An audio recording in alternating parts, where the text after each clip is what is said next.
नमस्ते बच्चों, सुप्रभात। तो बच्चों, आज हम एक नया पाठ पढ़ने जा रहे हैं। बच्चों, पिछली कक्षा में हमने क्या पढ़ा था, याद है आपको? बिल्कुल सही, दोस्त की पोशाक। दोस्त की पोशाक में हमने जाना कि किस तरह से जो नसीरुद्दीन थे, उनके एक पुराने मित्र थे जमाल साहब, और उनके साथ मिलकर के वो कितने खुश हुए और उन्होंने उन्हें पहनने के लिए एक भड़कीली सी अचकन भी दी थी। तो पहले पार्ट में बच्चों हमने देखा कि नसरुद्दीन को अपनी चीज़ों के बारे में बताना बहुत अच्छा लगता है। ठीक है, तो ये जो पार्ट है बच्चों आज का, ये भी नसरुद्दीन के ही बारे में है। जो नसीरुद्दीन है बच्चों, यहाँ पे वो निशाना लगाते हैं। ठीक है, तो निशाना का मतलब क्या होता है? टारगेट करना। ठीक है, तो बच्चों निशाना लगाने के लिए हमें 3 चीज़ों की ज़रूरत पड़ती है। ठीक है, तो आपको मैं चित्र दिखाती हूँ। देखिए, पहला जो चित्र है ये है एरो, इसको हिंदी में हम बोलते हैं तीर। दूसरा जो चित्र है बच्चों, ये है हमारा धनुष, इंग्लिश में इसको बो बोलते हैं। और तीसरा पिक्चर आप देख रहे हैं बच्चों, चित्र, इसमें क्या है?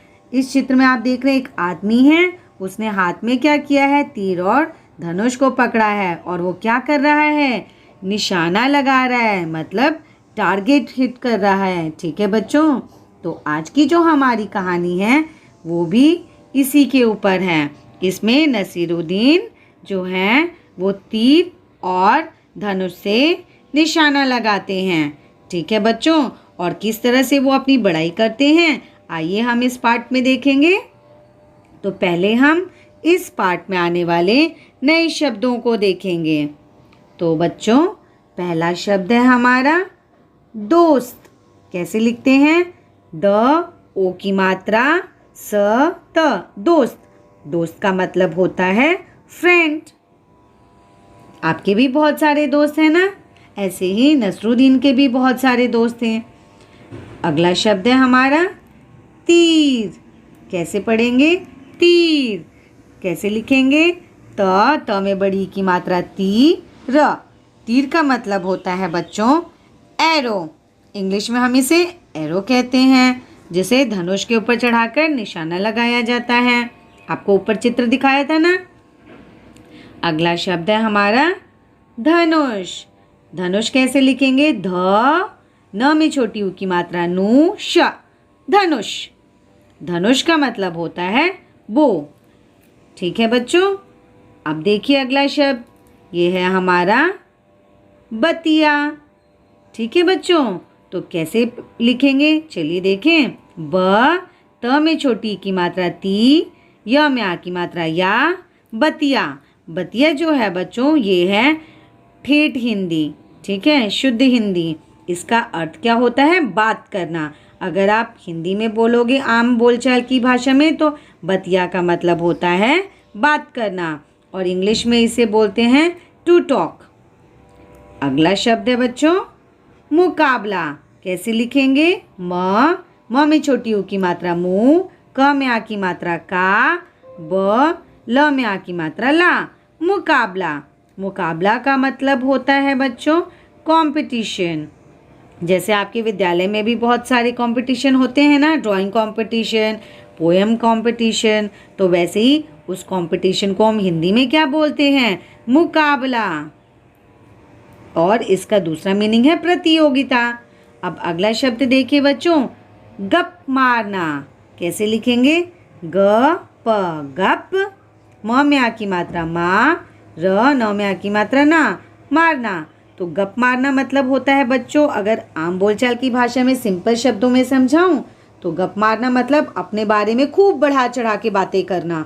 ठीक है, जैसे कभी कभी आप भी अपने बारे में अपने दोस्तों को बताते हो ना, आपने छोटा सा काम किया लेकिन उसमें बहुत सारी चीज़ें ऐड करके बताते हो, मुझे तो ये भी प्राइज़ मिला, ये भी मिला, तो बढ़ा चढ़ा के बोलना। ठीक है बच्चों, उसको हम बोलते हैं गप मारना। इंग्लिश में क्या होता है इसका मीनिंग? गॉसिप करना। ठीक है बच्चों, अब देखिए अगला शब्द। अगला शब्द है हमारा निशाना। निशाना शब्द कैसे लिखेंगे? न में छोटी की मात्रा नी, श में आ की मात्रा शा, न में आ की मात्रा ना, निशाना। निशाना का मतलब क्या होता है बच्चों? टारगेट। जैसे आपने देखा है कि जब आप क्रिकेट खेलते हो या फुटबॉल ले लीजिए, अगर आप जब फुटबॉल खेलते हो तो उसमें क्या होता है, एक नेट होता है ना, नेट के अंदर क्या करना होता है, गोल करना होता है। तो आप कैसे दोगे? कैसे भी मारने से थोड़ी ना निशाना लगेगा, आपको टारगेट हिट करना पड़ता है, आपको निशाना लगाना है कि जैसे ही मैं हिट करूं सीधे वो कहाँ जाना चाहिए, नेट के अंदर। तो आप निशाना लगाते हो मतलब टारगेट करते हो, ठीक है, नेट को। समझ आया? अगला शब्द देखिए बच्चों, ये है विश्वास। कैसे लिखेंगे? व छोटी की मात्रा वी, श आधा श, व में आ की मात्रा वा, स। विश्वास। विश्वास का मतलब क्या होता है बच्चों? ट्रस्ट। मतलब किसी के ऊपर आप मतलब भरोसा करना। हिंदी में एक और शब्द है विश्वास का, भरोसा करना। ठीक है, तो भरोसा करना मतलब किसी पे ट्रस्ट करना। अगला शब्द देखें, ये है हमारा हरगिज। कैसे पढ़ेंगे? ध्यान से सुनिए, नीचे नुक्ता है ज में, हरगिज। कैसे लिखेंगे? ह र ग में छोटी की मात्रा गी, ज और नुक्ता ज, हरगिज। हरगिज का मतलब होता है एब्सोल्युटली, मतलब बिल्कुल। इसको हम बोलते हैं बिल्कुल। जैसे आप बोलते हो ना कि हरगिज मैं नहीं करूँगा। जैसे आपको किसी ने बोला कि क्या तुम मेरा काम कर दोगे, तो आप बोलते हो नहीं नहीं मैं बिल्कुल नहीं करूँगा। तो ये जो बिल्कुल शब्द है ना बच्चों, ये है हरगिज। समझ आया? अब देखिए अगला शब्द है हमारा फैसला। ठीक है, इसमें भी फ के नीचे नुक्ता है। कैसे लिखेंगे? फ में ए की मात्रा फै, नुक्ता स, ल में आ की मात्रा ला, फैसला। फैसला का मतलब क्या होता है बच्चों? डिसीजन। आपने देखा है ना कि जो कोर्ट होता है, सुप्रीम कोर्ट होती है, हाई कोर्ट होती है, वो लोग क्या करते हैं बच्चों? जस्टिस करते हैं कि नहीं? वहाँ पे क्या किया जाता है? डिसीजन। चोर होते हैं या किसी ने कुछ गलत काम किया है तो उनके लिए केस चलता है और वहाँ पे क्या किया जाता है? उनको पनिशमेंट दिया जाता है। तो उसका डिसीजन कौन लेता है? कोर्ट में जो जज होते हैं। तो क्या लेते हैं बच्चों? फैसला। तो वही ये शब्द है, डिसीजन लेते हैं मतलब फैसला। अगला शब्द देखिए बच्चों, थामना। कैसे लिखेंगे? थ में आ की मात्रा था, न में आ की मात्रा ना, थामना। थामना का मतलब होता है बच्चों टू होल्ड। इसको आप अगर सिंपल शब्दों में बोलें तो थामना का मतलब होता है पकड़ना। जैसे आप किसी चीज़ को पकड़ के रखते हो ना, उसको हम बोलते हैं थामना। अगला शब्द देखिए, उठाया। कैसे लिखेंगे हम? ऊ छोटा ऊ, ठ में आ की मात्रा ठा, य में आ की मात्रा या, उठाया। उठाया का मतलब होता है पिक्ड अप। जैसे कोई चीज़ नीचे गिरी है, नीचे ज़मीन के ऊपर बहुत सारे पेपर गिरे हैं और आपको टीचर ने बोला कि बच्चों पेपर को उठा लीजिए, मतलब पिक्ड अप द पेपर्स। ठीक है, तो उसको हम बोलते हैं उठाना। अगला शब्द है बच्चों चूक गया। ठीक है, कैसे लिखेंगे? च में बड़ी ऊ की मात्रा चू, क चूक, ग य में आ की मात्रा या, गया। चूक गया का मतलब क्या होता है बच्चों? मिस्ड। मतलब जैसे कि सपोज आपने गोल मारा, एक बताया था मैंने, गोल किया लेकिन गोल क्या हुआ? नेट में नहीं गया, वो कहीं और ही चला गया। तो इसका मतलब क्या हो गया? चूक गया, मतलब निशाने पे नहीं लगना। अब है अगला शब्द सेनापति। कैसे लिखेंगे? स पे की मात्रा से, न में आ की मात्रा ना, त में छोटी की मात्रा ती, सेनापति। सेनापति कौन होता है बच्चों? जो कि सेना का नेतृत्व करता है। नेतृत्व करना मतलब उनको कमांड देता है, ऑर्डर्स देता है। ठीक है, कि आपको कैसे करना है, उनको गाइड करता है। तो इसको इंग्लिश में हम कमांडर भी बोलते हैं।